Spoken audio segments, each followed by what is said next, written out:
আসসালামু আলাইকুম ওয়া রাহমাতুল্লাহি ওয়া বারাকাতুহু। শ্রদ্ধেয় সম্মানিত আজকের উপস্থিতি, সমস্ত প্রশংসা, সমস্ত গুণগান, স্তুতি সেই মহান স্রষ্টা আল্লাহ রাব্বুল আলামিনের জন্য, যিনি অক্ষয় অক্ষয় চিরঞ্জীবী সর্বশক্তিমান, যার প্রশংসা করে আমরা শেষ করতে পারবো না। তাই সংক্ষিপ্ত আকারে বলি আলহামদুলিল্লাহ। অতঃপর বিশ্ব নবী নবীকুলের শিরোমণি মা আমিনার লাল মরুদুলাল সাজদারে মদিনা, নবী মুস্তাফা নবী মুজতবা আশরাফুল আম্বিয়া খাতামুন নবিয়্যিন মুহাম্মদুর রাসূলুল্লাহ সাল্লাল্লাহু আলাইহি ওয়াসাল্লামের উপরে অগণিত দরুদ ও সালাম শান্তির ধারা বৃষ্টির ন্যায় ঝুরঝুর করে অবাধিত ভাবে বর্ষিত হোক। তাই সকলে বলি আল্লাহুম্মা আমিন। আল্লাহুম্মা সাল্লি আলাইহি, আল্লাহুম্মা বারিক আলাইহি। সম্মানীয় উপস্থিতি, আমার আজকের বিষয়বস্তু হলো the plight of the nations, the plight of the Muslim nations in the current context and its remedies. বর্তমান প্রেক্ষাপটে মুসলিম জাতির দুরবস্থা ও তার প্রতিকার বলতে বাঁচার উপায়, বাঁচার রাস্তা।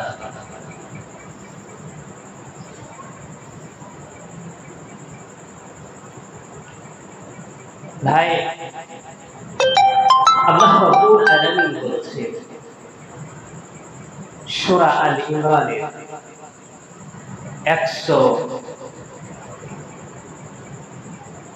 110 নম্বর আয়াতে, যারা ঠেসা দিয়ে আছেন তারা ঠেসা ছেড়ে দেন। ঠেসা দিলে ঘুম আসবে, আর ঘুম এলে উজু ভেঙে যাবে। ঠেসা দিয়ে ঘুম এলে উজু নষ্ট হয়ে যাবে। খাড়ো হয়ে বসে থাকলে ঘুম এলে উজু ভাঙে না। ঠেসা দিয়ে বসলে পাছা আলাদা হয়ে যাবে, বুঝতে পেরেছেন? আর আলো হলে কখন যে বেরিয়ে যাবে আমি টের পাবেন। তো ভাই বলছিলাম, আল্লাহ রাব্বুল আলামিন বলেছেন বিসমিল্লাহির রহমানির রহিম, কুনতুম খায়রা উম্মাতিন উখরিজাত লিন-নাসি তা'মুরুনা বিল মা'রুফি ওয়া তানহাউনা 'আনিল মুনকার। আল্লাহ রাব্বুল আলামিন বললেন, তোমরাই হলে শ্রেষ্ঠ জাতি, তোমরাই হলে খয়রে উমাম। তার কারণ তোমাদেরকে বাছাই করা হয়েছে, তোমাদেরকে মনোনীত করা হয়েছে মানুষের ভালাইয়ের জন্য, মানুষের জন্য। তা'মুরুনা বিল মা'রুফি, তোমরা মানুষকে সৎ কাজের আদেশ দিবে, ওয়া তানহাউনা আনিল মুনকার, এবং অসৎ কাজে তোমরা বাধা প্রদান করবে। তো বলছিলাম যে আল্লাহ রাব্বুল আলামিন বললেন যে তোমরা হলে শ্রেষ্ঠ জাতি। শ্রেষ্ঠ জাতি হলে তো তার শ্রেষ্ঠত্ব থাকতে হবে। শ্রেষ্ঠ জাতি পৃথিবীর বুকে মার খাবে কেন? শ্রেষ্ঠ জাতি ভালো খাবে, ভালো করবে, কিন্তু আজ এরা নিরাপত্তায় হীনতায় ভুগছে কেন? হীনমন্যতায় ভোগে কেন? যে জাতির ইতিহাস ছিল গৌরবময়, যে জাতির ইতিহাস ছিল স্বর্ণময়, যে জাতির ইতিহাস ছিল আকাশচুম্বী, সেই জাতি এত নিস্তব্ধ হয়ে গেল, সে জাতি এত ভুলুণ্ঠিত হয়ে গেল কেন? তার কারণ সাপোজ মনে করে একজন চাষি দুটি বলদ কিনে নিয়েছে বা একটা গাই কিনে নিয়েছে, গাইটা যদি দুধ না দেয়, দুধ খাওয়ার উদ্দেশ্যে কিনে নিয়ে এসে যদি দুধ না দেয়, চেক মারে, তাহলে বাড়ি মারবেন। বাড়ি মেরে যখন কাজ হবে না, তখন তার শেষ চিকিৎসা কসাইখানা। বিসমিল্লাহ। জি, তো আমরা আমাদেরকে আল্লাহ রাব্বুল আলামিন বাছাই করেছে, আলাদা করেছে, মুসলিম করেছে এই জন্য যে আমরা মানুষকে সৎ কাজের আদেশ দেব এবং অসৎ কাজে বাধা দেব, অসৎ কাজ থেকে মানুষকে, অসৎ পথ থেকে মানুষকে ফিরিয়ে আনব। কিন্তু এই কর্ম যদি আমরা ছেড়ে দিই, তাহলে আমাদের পরিণামে কি হওয়া উচিত? আমাদের সাথে আল্লাহ রাব্বুল আলামিন কেমন ধরনের ব্যবহার করবেন বা কি ধরনের ব্যবহারের আশা করি আমরা? আঙ্গুর গাছ লাগিয়ে, নিম গাছ লাগিয়ে আঙ্গুর ফল খাওয়ার আশা রাখলে তো হবে না ভাইরা আমার। তো আল্লাহ রাব্বুল আলামিন বললেন, কুনতুম খায়রা উম্মাতিন উখরিজাত লিন-নাস। আর বিশ্ব জুড়ে চলছে এই জাতির উপরে আজ ওরা বাস, আর এরা নিজেরাই করেছে নিজেদের সর্বনাশ। যে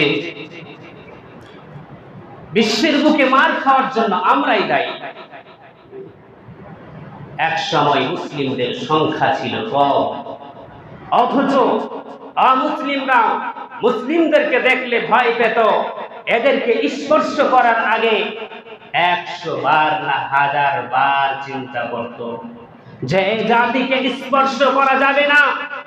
এই জাতি হচ্ছে সেই জাতি যারা পার্থিব জীবনের চেয়ে পরকালকে বেশি ভালোবাসে, যারা জীবনের চেয়ে মৃত্যুকে ভালোবাসে। অতএব এই জাতিকে স্পর্শ করা যাবে না। এই জাতিকে স্পর্শ করলে এর পরিণাম বড্ড খারাপ হবে। অতএব এই জাতিকে স্পর্শ করা যাবে না। কিন্তু আজকে বুঝে নিয়েছে এই জাতি সেই জাতি নয় যারা মৃত্যুকে বেশি ভালোবাসত, পছন্দ করত, যারা পার্থিব জীবনের চেয়ে পরকালকে বেশি ভালোবাসত। এই জাতি সেই জাতি নয়। এরা পার্থিব জীবনের জন্য, পার্থিব ভোগ বিলাসের জন্য এরা সবকিছু করতে প্রস্তুত। নিজের মাতৃভাই তো দূরের কথা, নিজের মুসলিম ভাই তো দূরের কথা, নিজের মাতৃভাইকেও এরা খুন করতে কুণ্ঠিত বোধ করে না। অতএব এই জাতিকে খুন করা, এই জাতিকে শেষ করা কঠিন নয়। এই জাতির মাঝে বিভেদ তৈরি করা কঠিন না। আজকে তারা বুঝে নিয়েছে, অথচ আল্লাহ রাব্বুল আলামিন সূরা নূরের 55 নম্বর আয়াতে ওয়াদা দিয়েছেন। বিসমিল্লাহির রহমানির রহিম। ওয়া'দাল্লাহুল লাযীনা আমানু মিনকুম ওয়া আমিলুস সালিহাতি লা ইয়াস্তাখলিফান্নাহুম ফিল আরদি কামা ইস্তাখলাফাল্লাযীনা মিন ক্বাবলিহিম। আল্লাহ রাব্বুল আলামিন বলছেন, আরে ঈমানদারেরা, যারা তোমরা ঈমান নিয়ে আসো, তোমাদের মধ্যে যারা ঈমান নিয়ে আসে এবং নেক কর্ম করে, আমলে সলে করে, লা ইয়াস্তাখলিফান্নাহুম, আমি তাদেরকে অবশ্যই প্রতিনিধিত্ব দান করব। তারা বিশ্ব শাসন করবে, তারা বিশ্বকে নেতৃত্ব দেবে। কামাস্তাখলাফাল্লাযীনা মিন ক্বাবলিহিম, যেমন আমি তাদের পূর্ববর্তীদেরকে প্রতিনিধিত্ব দিয়েছিলাম, শাসন ক্ষমতা দিয়েছিলাম, বিশ্ব শাসন করেছিল, বিশ্বের উপরে তারা আরোহণ করেছিল, আমি সেভাবে তোমাদেরকে নেতৃত্ব দেব। অথচ এই জাতি আজ মার খায়।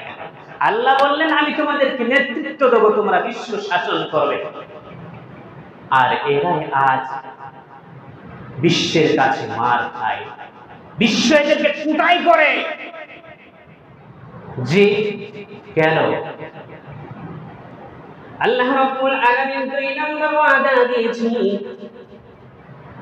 ওয়ালা ইউমাক্কিনান্না লাহুম দীনাহুমুল্লাযী ইরতাদা লাহুম, এবং তাদের দ্বীনকে, আমি তাদের দ্বীনকে শক্তিশালী করব, প্রবল করব, যা আল্লাহ রাব্বুল আলামিন পছন্দ করেছেন। আল্লাহ রাব্বুল আলামিনের মনোনীত দ্বীন হচ্ছে ইসলাম। আল্লাহ রাব্বুল আলামিন 3 নম্বর ওয়াদা দিচ্ছেন, ওয়ালা ইউবাদদিলান্নাহুম মিন বা'দি খাউফিহিম আমনা। আল্লাহ রাব্বুল আলামিন বলছেন, ওরে ঈমানদারেরা, তোমরা যারা আমার উপরে ঈমান নিয়ে আসো এবং নেক কর্ম করো, ভালো কর্ম করো, তোমাদের উপরে যত বিপদ আসুক না কেন, যত ঝড় তুফান আসুক না কেন, তোমাদেরকে হাইড্রোজেন বোমা ফেলে মেরে ফেলার ভয়, নিউক্লিয়ার বোমা ফেলে মেরে ফেলার ভয়, দেশ থেকে তাড়িয়ে দেওয়ার ভয়, এমপিআর এর ভয়, এনআরসির ভয়, যাবতীয় ভয় আসুক না কেন, ইউবাদদিলান্নাহুম ওয়ালা ইউবাদদিলান্নাহুম, আমি অবশ্যই পরিবর্তন করে দেব, মিন বা'দি খাউফিহিম আমনা, যাবতীয় ভয় ভীতিকে আমি শান্তি, নিরাপত্তায় পরিবর্তন করব। ভাইরা আমার, এই ওয়াদা আল্লাহ রাব্বুল আলামিন স্বয়ং মুহাম্মদুর রাসূলুল্লাহ সাল্লাল্লাহু আলাইহি ওয়াসাল্লামের পূর্ণময় আমলেই পূর্ণ করেছে। মক্কা, খাইবার, বাহরাইন, সমগ্র আরব উপদ্বীপ, সমগ্র ইয়ামান তিনারি আমলে বিজিত হয়, তিনার পুষ্টিগত হয়। আপনার হিজাজের অগ্নি পূজারী এবং শাম দেশের কতিপয় অঞ্চল থেকে তিনি জিজিয়া কর আদায় করেন। আপনার বাইজান্টাইন সম্রাট, রোম সম্রাট হেরাক্লিয়াস এবং মিশর ও আলেকজান্দ্রিয়ার সম্রাট মোকাউকেস এবং আম্মান ও আবিসিনিয়ার সম্রাট নাজ্জাশী প্রমুখ আল্লাহ রাসূল সাল্লাল্লাহু আলাইহি ওয়াসাল্লামের কাছে উপঢৌকন পেশ করেন, তিনার প্রতি সম্মান প্রদর্শন করেন। এই ওয়াদা স্বয়ং বিশ্বনবী মুহাম্মদুর রাসূলুল্লাহ সাল্লাল্লাহু আলাইহি ওয়াসাল্লামের আমলে আল্লাহ রাব্বুল আলামিন পূর্ণ করেছেন। আল্লাহ রাসূল গত হয়ে যাওয়ার পরে আবু বকর রাদিয়াল্লাহু আনহু তিনি খলিফা হলেন। রাসূলের মৃত্যুর পরে যে দ্বন্দ্ব এবং সংঘাত মাথাচাড়া দিয়ে উঠেছিল, তিনি তা সমাপ্ত করেন, খতম করেন। দ্বন্দ্ব সংঘাত হলো আল্লাহ রাসূল যখন মারা গেলেন, যখন ইহলোক ত্যাগ করলেন, তখন মুসলিমদের মাঝে একটা দল তারা যাকাত দিতে অস্বীকার করলো, আর একটা দল মুসলিম থেকে পুরোপুরি খারিজ হয়ে গেল, বেরিয়ে গেল। এই দুই দলের বিরুদ্ধে তিনি যুদ্ধ ঘোষণা করেন। এই কথা বড় লম্বা, ওদিকে আর যাচ্ছে না। তো আবু বকর রাদিয়াল্লাহু আনহু তিনি মিশর, সিরিয়া এবং পারস্য অভিমুখে সৈন্য অভিযান প্রেরণ করলেন। দামেস এবং বসরা তিনারি আমলে বিজিত হয় বিশ্বনবী মুহাম্মদুর রাসূলুল্লাহ সাল্লাল্লাহু আলাইহি ওয়াসাল্লামের মুষ্টিগত হয় এবং অন্যান্য দেশের অধিকাংশ অঞ্চল মুসলিমদের অধিকারভুক্ত করে দেন আল্লাহ রাব্বুল আলামিন। আবু বকর রাদিয়াল্লাহু আনহু তিনি গত হয়ে যাওয়ার পরে খলিফা হলেন আপনার উমর রাদিয়াল্লাহু আনহু। তিনি শাসন ব্যবস্থাকে এমন ভাবে সুবিন্যস্ত করলেন যে ইতিপূর্বে পৃথিবী নবীগণের পরে এত সুশৃঙ্খল শাসন ব্যবস্থা পৃথিবী আর কখনো প্রত্যক্ষ করেনি। তিনার আমলে সিরিয়া পুরোপুরি ভাবে বিজিত হয় এবং মিশর ও পারস্যের অধিকাংশ অঞ্চল তিনি জয়লাভ করেন। আল্লাহ রাব্বুল আলামিন এই সমস্ত অঞ্চলগুলি মুসলিমদের অধিকারভুক্ত করেন। এরপরে আবু বকর ওমর রাদিয়াল্লাহু আনহুর পরে খলিফা হলেন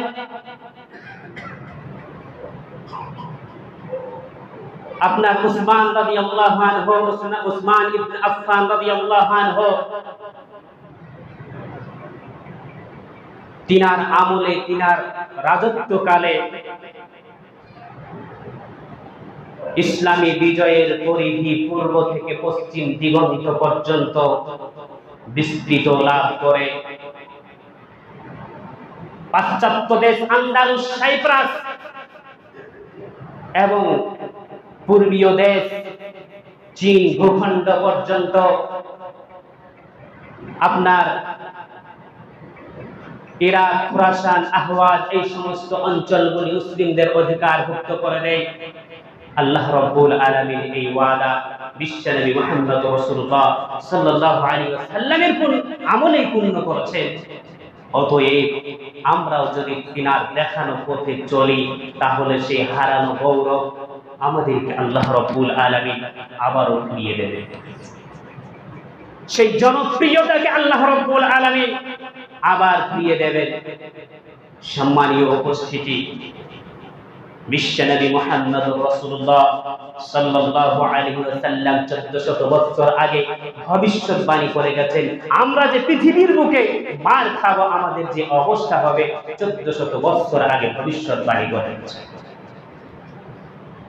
যে আল্লাহ রাসূল বললেন, হাদিসটা এসেছে সুনানে আবু দাউদে এবং মিশকাতে। হাদিসটা বর্ণনা করছেন শাওবান রাদিয়াল্লাহু আনহু। ভাই, আজকে বিশ্বের বুকে 256টি দেশ রয়েছে, তার মধ্যে শুধু 57টি দেশ মুসলিমদের, অথচ এরা মার খায়। আজ বিশ্বের বুকে 800 কোটি জনসংখ্যার মধ্যে প্রায় 200 কোটি মুসলিম, অথচ এরা মার খায়। অথচ মুসলিমদের সংখ্যা এক সময় কম ছিল, অথচ মুসলিমদেরকে ভয় করে। কিন্তু আজ করে না কেন? আজ ভয় পায় না কেন? আজ আমরাই তাদেরকে ভয় পাই কেন? আমরা যে ভয় পাবো এটা বিশ্বনবী মুহাম্মদ রাসূলুল্লাহ সাল্লাল্লাহু আলাইহি ওয়াসাল্লাম 1400 বছর আগে ভবিষ্যৎবাণী করেছেন। আল্লাহ রাসূল বলেছেন, ইউশিকুল উমামু আন তাদাআ আলাইকুম কামা তাদাআ আল-আকলাতু ইলা qas'atiha। অচিরেই বিজাতিরা তোমাদেরকে নিধন করার জন্য, তোমাদেরকে মেরে ফেলার জন্য একত্রিত হবে।